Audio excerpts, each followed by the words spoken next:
দাঁড়ান, আমি আসতেছি, আমি পায়ে ধরে নিয়ে আসি। দাঁড়ান, আমি আসতেছি, একটু পায়ে ধরে নিয়ে আসি।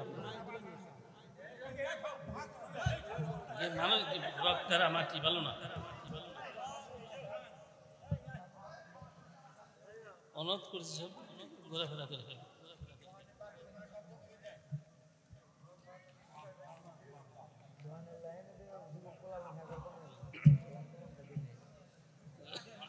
থাকো, যাও।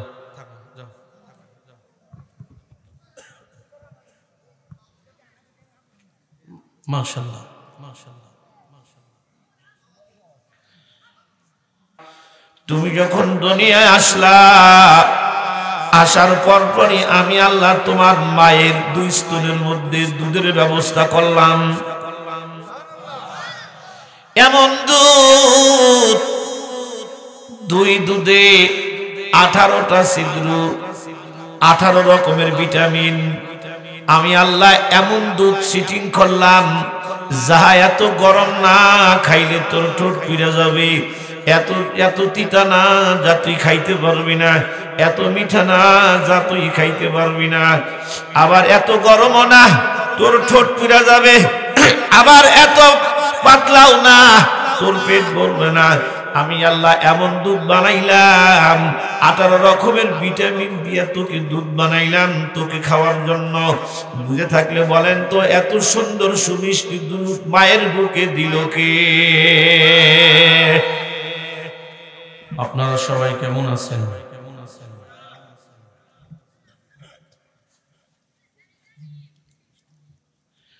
আমি চাচ্ছি কথা কম হোক, বরকত বেশি হোক। বলা ও শোনার কিছু নিয়ম নীতি আছে, আর বিশেষ করে মুসলিমের কাজ সুন্নাত তরিকায় হবে, আর কাজটা যদি সুন্নাত তরিকায় হয় এটার মধ্যে বরকত বেশি। ডান সাইডে আপনারা বসছেন যেভাবে, সামনে নেই। আমার জীবনে আমি যত মাহফিল করছি, আজকের মাহফিলটা একটু ব্যতিক্রম। আমার লাইফে এরকম মাহফিল করছি এটা আমি জানি না। কদমতলী সম্পর্কে তো আমার সুধারণা ছিল।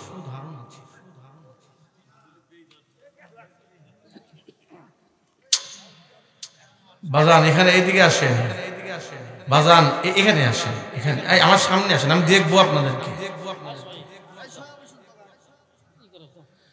দাঁড়ান, আমি আসতেছি, আমি পায়ে ধরে নিয়ে আসি। দাঁড়ান, আমি আসতেছি, একটু পায়ে ধরে নিয়ে আসি। আমার কি ভালো না, অনুরোধ করছি সব ঘোরাফেরা করে ফেলে।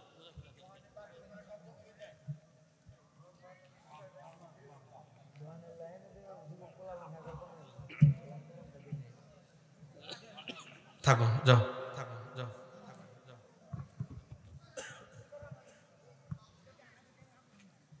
মাশাআল্লাহ, মাশাআল্লাহ। الحمد لله وكفى وسلام على عباده الذين اصطفى. عما بعد،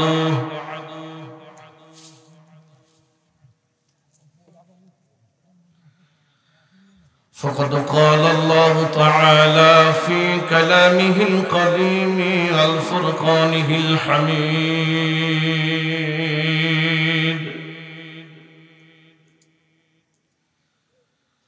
أعوذ بالله من الشيطان الرجيم. بسم الله الرحمن الرحيم.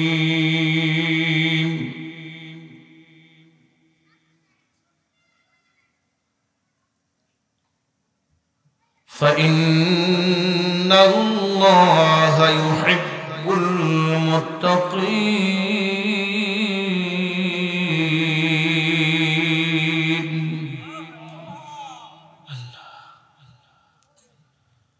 وقال تعالى في موضع آخر: واعلموا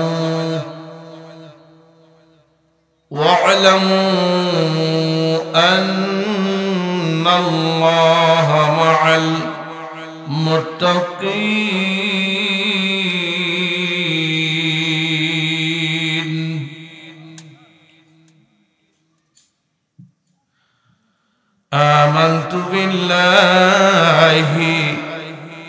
সবাই পড়ুন সাদাকাল্লাহু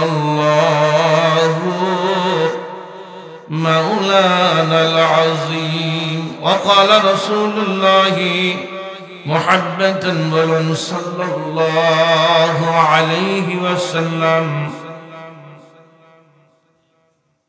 أخلص دينك يكفيك العمل القليل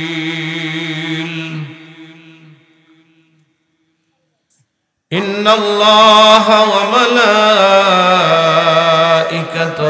يصلون على النبي يا أيها الذين آمنوا صلوا عليه وسلموا تسليما درود إبراهيم قرون اللهم صل على محمد وعلى آل محمد كما صليت على إبراهيم وعلى آل إبراهيم إنك حميد مجيد اللهم بارك على محمد وعلى آل محمد كما باركت على إبراهيم وعلى آل إبراهيم إنك حميد مجيد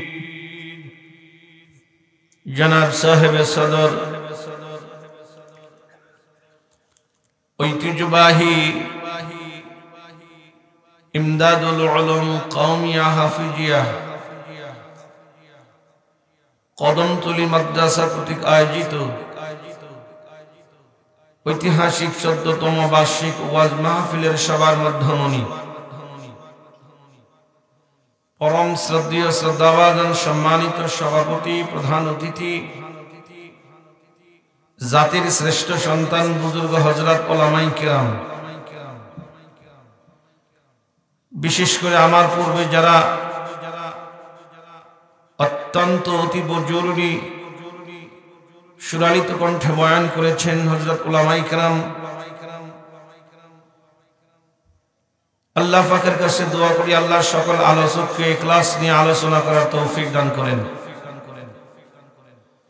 সামনে উপবিষ্ট বিভিন্ন অঞ্চল ও মহল্লার এরিয়া থেকে আগত শ্রদ্ধাভাজন মুরব্বিয়ান আযম আগামী দিনের এক সোনালীর সমাজ গড়ার দীপ্ত কাফেলা ইসলামী সিফার সালার সম্মানিত যুবক ভাইরা সর্বাগ্রে জানাই আলিশানে দরবারে শুকর ও সুজুদ যে রব যে মালিক দিনের নিসবতে ওলামা হযরতের সুহবতে তত্ত্ব সমৃদ্ধ ক্লাসপূর্ণ কিছু দিনী কথাবার্তা শোনার তৌফিক দিলেন ওই মাবুদের দরবারে শুকর সকলেই জবান খুলি পড়ি আলহামদুলিল্লাহ আবার বলুন আলহামদুলিল্লাহ আবার বলুন আলহামদুলিল্লাহ বয়ানের শুরুতেই জিজ্ঞাসা করতে চাই কদমতলী মানুষ এই কয়েকজনই না আরো আছে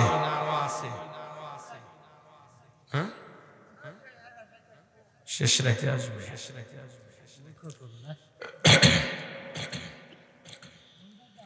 এই মাহফিলের আওয়াজ অনেকের কর্ণকুহুরেই পৌঁছেছিল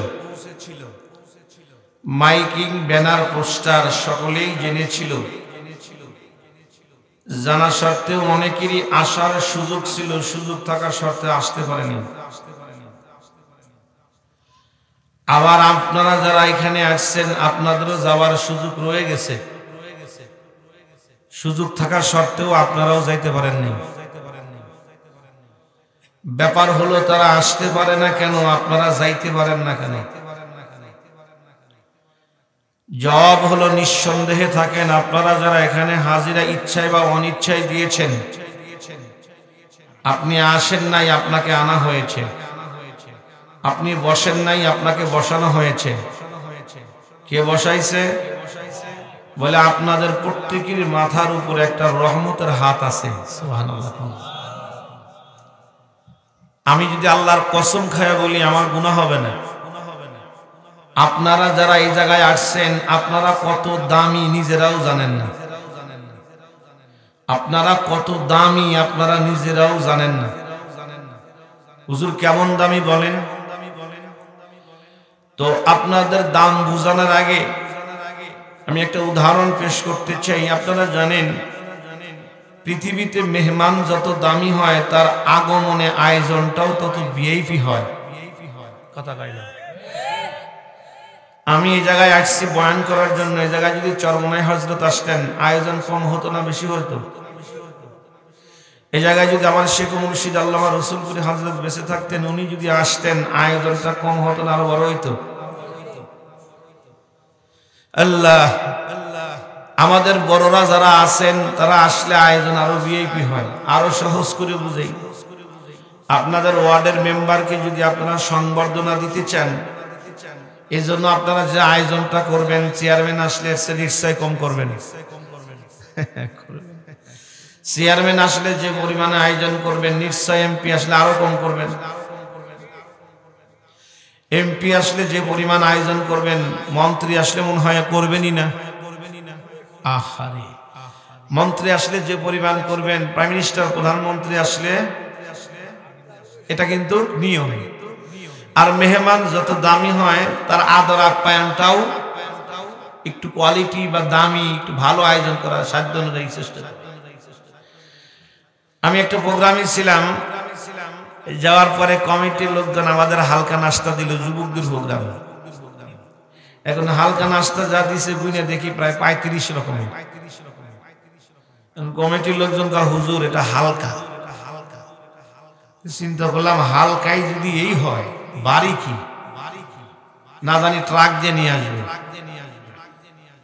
যাই হোক, খাবার যখন বাড়ি খাবার দিল তাও গুনে দেখি 45 রকমের। চিন্তা করলাম শিক্ষণীয় কিছু বিষয় আছে এই জায়গায়, একটা লোকের পক্ষে তার সম্ভব না। তো ভাই এত আয়োজন করলা কেন? হুজুর আমরা এক একজনকে এক একটা দায়িত্ব দিয়েছি, একজন একটা করে দিবে, যার যেটা পছন্দ হয়। তাহলে সহজ হয়েছে না? তা আমি কইলাম যে এত যে করছো, তো এইগুলো কেমন খাইতে পারবো? একটা করেও তো খাওয়া সম্ভব না। হুজুর আমরাও জানি পারবেন না, কিন্তু খুশি তো আছেন। আলহামদুলিল্লাহ। মেহমানকে খুশি করা কোরআন হাদিসের নির্দেশ। সুবহানাল্লাহ বলেন। আল্লাহ রাসূল বলেছেন 4টা আমল করো, বিনি হিসাবে জান্নাতে যাও। তার মধ্যে একটা আছে ও আতিমুত তুআম, তোমরা মানুষকে খানা খিলাও, মানুষকে খাবার দাও। সুবহানাল্লাহ কইলেন না যে? তো আমি বুঝাতে চাচ্ছি এটাই, মেহমান যত দামি হয় তার আদর আপ্যায়নটাও কি হয় একটু ভিন্ন হয়। আপনারা যারা আসছেন এখন প্রশ্ন, হুজুর আমরা তো মেহমান, আল্লাহ রসুলের মেহমান, আমাগো আল্লাহ কি করলেন, মেহমানদারি কি করলেন?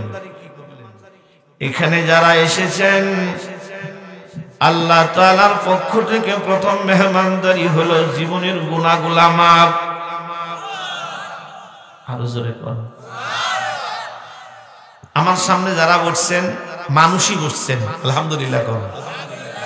হাজার হাজার শ্রোতা আসছে, ওই শ্রোতাগুলি ভালো যারা আমলের নিয়তে কথা শুনবে, নাকি কোন ভাই? এই জন্য আমি যতক্ষণ থাকি আপনারা ততক্ষণ থাকবেন ইনশাআল্লাহ। আর পায়ে ধরে মিনতি করব, যা বলি আজ থেকেই আমল শুরু করবি, তাইলে আমার আশাটা কি সার্থক হবে, আপনাদের আয়োজনটাও কি হবে, সার্থক হবে। এই জন্য আজকের বয়ানটা আমরা আমলের নিয়তে শুনবো, কোন ইনশাআল্লাহ। আল্লাহ সকলকে আমলের তৌফিক দিক জোরে করুন, আমিন।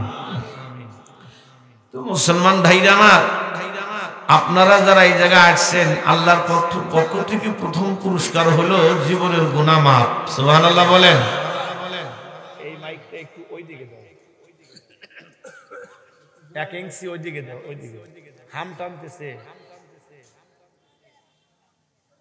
দেখো কোন কোন করবেন না, তাছাড়া বেশি দিও না, স্বাভাবিক দিও। এখন আমি জিজ্ঞাসা করতে চাই, আব্বা জবান খুলে বলেন তো আমাদের গুনাহ আছে না নাই? কয়টা গুনাহ আছে কোন? জীবনের পৃষ্ঠাটা খুললেই নেকি আছে বলতে আমারও বিশ্বাস হয় না, আমার দাও না। কেন জানেন?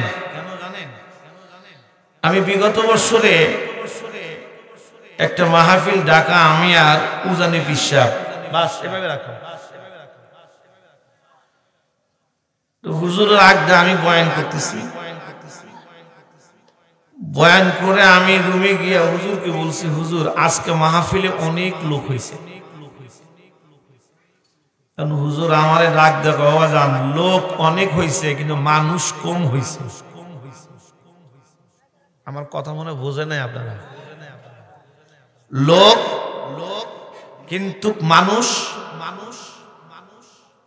আমি তো বুঝে ফেলছি। আমি যখন হুজুরের হাতটা ধরে কইলাম, হুজুর আমি কি মানুষ হইছি?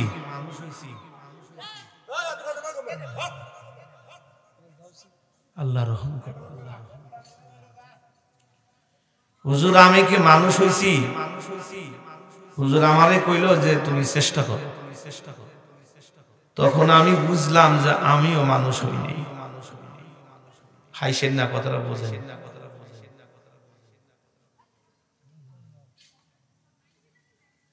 আমি যদি মানুষ হইতাম তাহলে তো আমারে কইতে হইছ। কি বুঝলেন আব্বা? মানুষ হওয়া বড় কঠিন, এত সহজ না। চেহারা সুরত হইলেই তাকে মানুষ কয় না। বাহ্যিক চেহারা সুরত হলেই, এই যে ফুল সরাইয়া দিলাম আমি,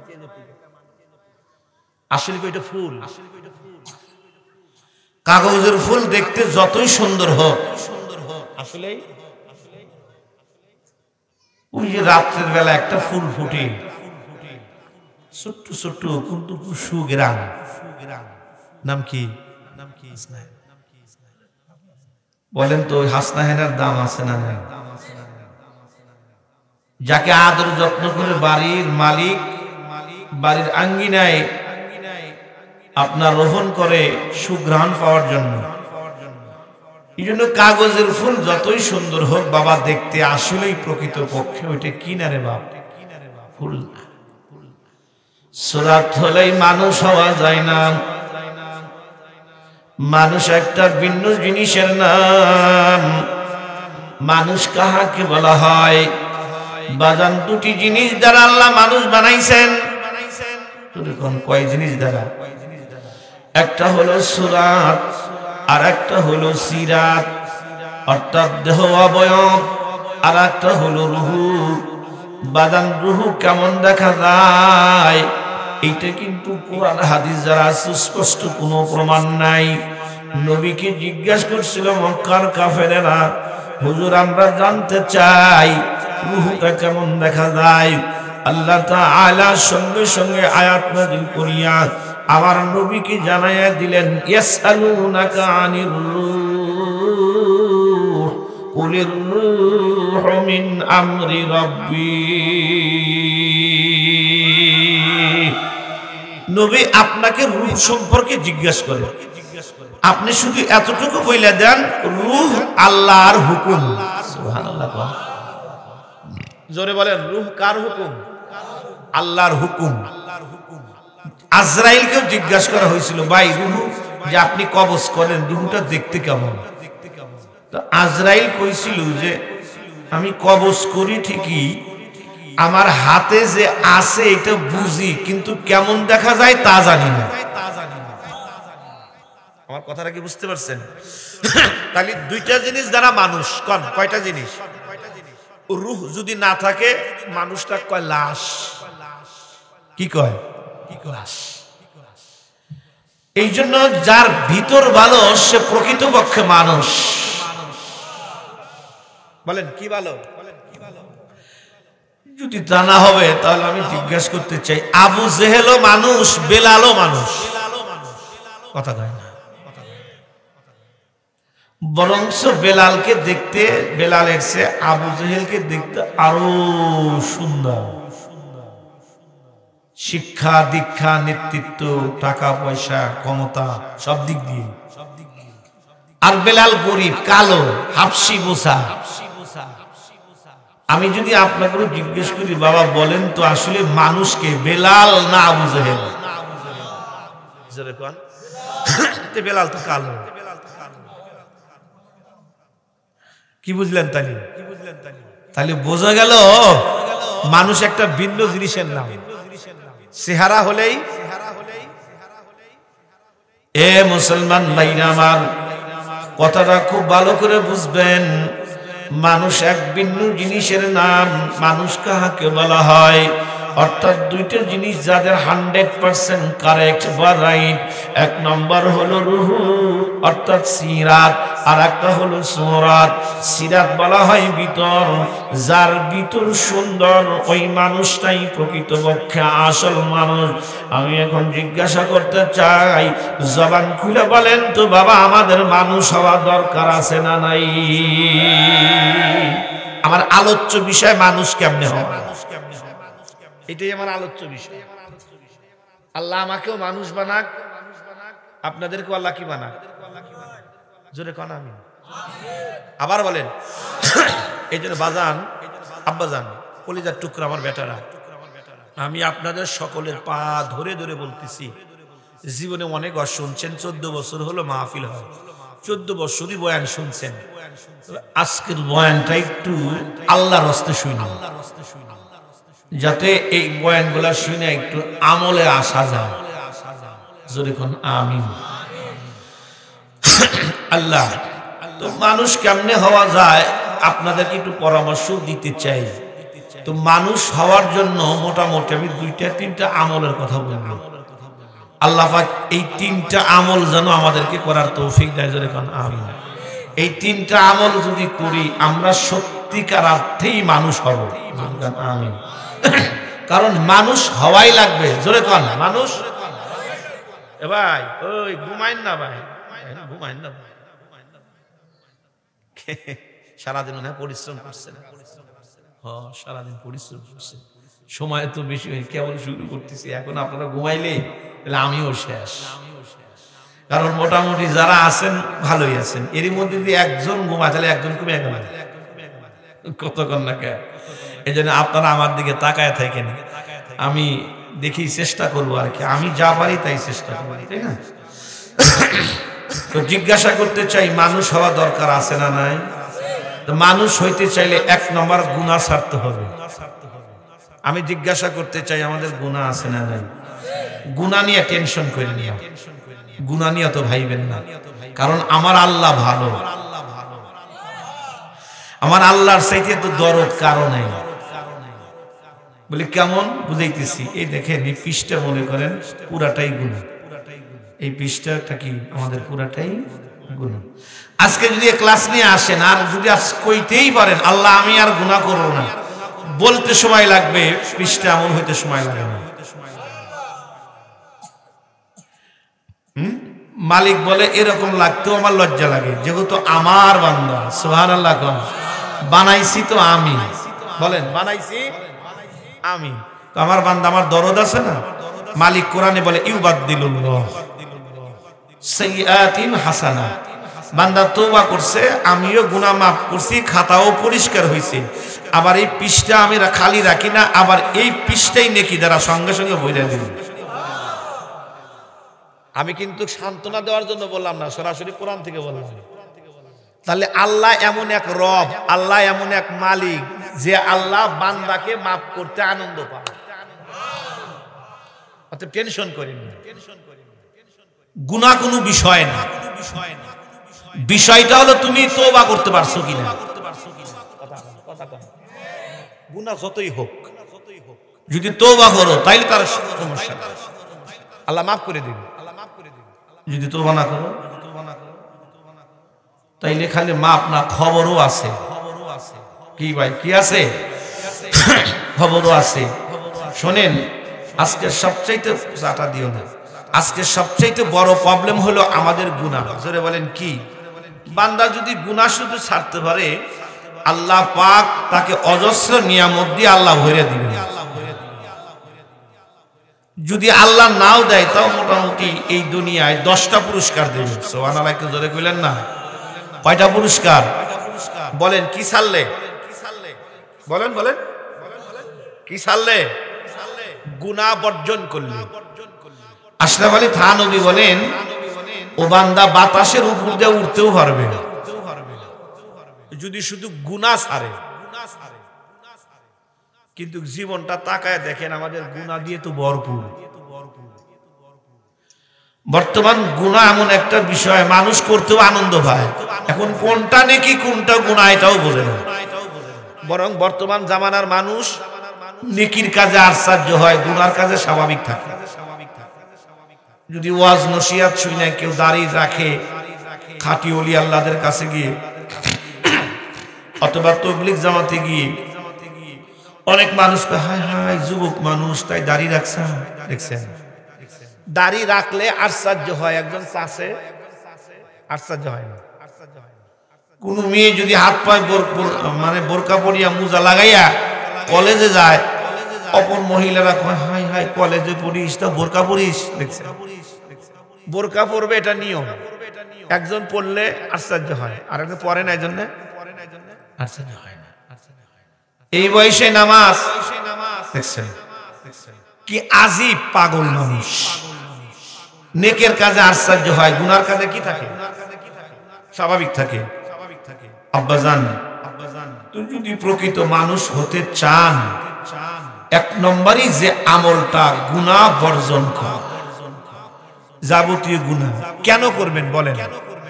আমার মালিক কোরআনুল কারীমে কয়েকটা কথা বলছেন বান্দাকে লক্ষ্য করে, ওই কথার দিকে যদি খেয়াল করি আমার কলিজাটা ছিঁড়ে যায়, চোখে পানি আসে আমার। আল্লাহ বলেন আমি তোর জন্য কি না করছি, আমি কি না করছি তোর জন্য। এই যে কুল কায়নাত আমি সাজাইছি এগুলো তোদের জন্য, তোর জন্য আমি কি না দিছি, কি না করছি।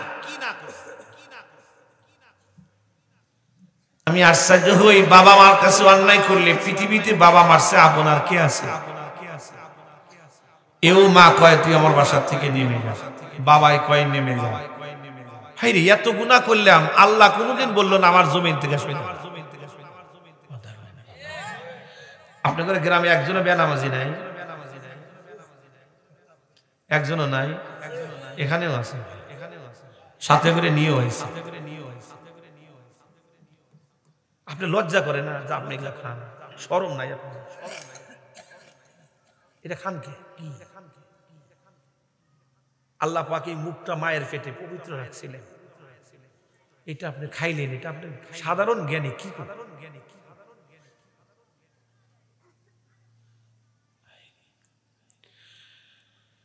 মালিক দুই তিনটা আয়াতের মধ্যে যে আফসোস নিয়ে কথাগুলা বলছেন আমার কলিজাটা ছিঁড়ে যায়। মালিক কি বলেন? ইন্নাল ইনসানা লিরাব্বিহি লাকানুত, তোরা বড় নেমো খারাম। কে বলছেন? জোরে কোন না বাবা। আর একটা বলছেন ফাবি আইয়ি আলাই রাব্বিকুমা তুকাযযিবান, একবার হয় নাই 31 বার কইছে। বলেন কয়বার কইছে? তার মানে কি? তুই করসটা কি? এই কথার অর্থ তুই করস কি? আমি কি না দিছি, কোন কোন নিয়ামত অস্বীকার করি, কি না দিছি, দেখি আল্লাহ দিছে কি? একটু আগে ভাবেন, আপনি আমি যখন মায়ের পেটে ছিলাম, আল্লাহ পাক মায়ের পেটের মধ্যে পানির মধ্যে ভাসায় রাখছিলেন, জবানটা আল্লাহ বন্ধ রেখেছিলেন, মুখ বন্ধ রেখেছিলেন। কেন? মুখ যদি খোলা রাখতো মুখের মধ্যে নাফাক দিয়ে ভইরা যাইতো, রক্ত দিয়ে ভইরা যাইতো, প্রসাব দিয়ে ভইরা যাইতো। আল্লাহ মুখটা বন্ধ রাইখা মার নারীর সাথে নারী লাগাইয়া আমাকে আপনাকে মার খাবার থেকে আমাদেরকে খাওয়াইতেন কে? আল্লাহ কয় ওই জায়গায় তোর খাবার কোনো ব্যবস্থা ছিল না, আমি আল্লাহ নিজে তোরে খাওয়াইছি। সুবহানাল্লাহ। খাওয়াইয়া তুই যখন দুনিয়ায় আসলি, আসার পরে আমি আল্লাহ জানি যে তুই শক্ত খাবার খাইতে পারবি না। দেখেন একটা মুরগির বাচ্চা যখন ডিম থেকে ওঠে, ওঠার পরপরই কোনটা পাথর কোনটা চাউল বুঝতে পারে। কি কন? বুঝতে পারে না? শত্রু বন্ধু চিনতে পারে, যে মাত্র সিল আসে দৌড় দিয়ে যায় মায়ের পাখার তলে আশ্রয় নেয়। মানুষ কি তাই পারে? শিশু বাচ্চারা কোনটা হালুয়া কোনটা পায়খানা কথা কয় না, বোঝে? তাইলে আল্লাহ কয় আমি জানি তুই শক্ত খাবার খাইতে পারবি না, তুই আপেলও খাইতে পারবি না, মালটা খাইতে পারবি না, কলা খাইতে পারবি না, রুটি খাইতে পারবি না, ভাত খাইতে পারবি না, এমনকি সুজিও খাইতে পারবি না। কি করলাম? তুমি যখন দুনিয়ায় আসলা, আসার পরপরই আমি আল্লাহ তোমার মায়ের দুই স্তনের মধ্যে দুধের ব্যবস্থা করলাম। এমন দুধ, দুই দুধে 18টা ছিদ্র, 18 রকমের ভিটামিন। আমি আল্লাহ এমন দুধ সিটিং করলাম, যাহা এত গরম না খাইলে তোর ঠোঁট পিড়ে যাবে, এত এত তিতা না যা তুই খাইতে পারবি না, এত মিঠা না যা তুই খাইতে পারবি না, আবার এত গরমও না তোর ঠোঁট পিড়ে যাবে, আবার এত পাতলাও না তোর পেট ভরবে না। আমি আল্লাহ এমন দুধ বানাইলাম, 18 রকমের ভিটামিন দিয়ে তোকে দুধ বানাইলাম তোকে খাওয়ার জন্য। বুঝে থাকলে বলেন তো, এত সুন্দর সুমিষ্টি দুধ মায়ের বুকে দিল কে?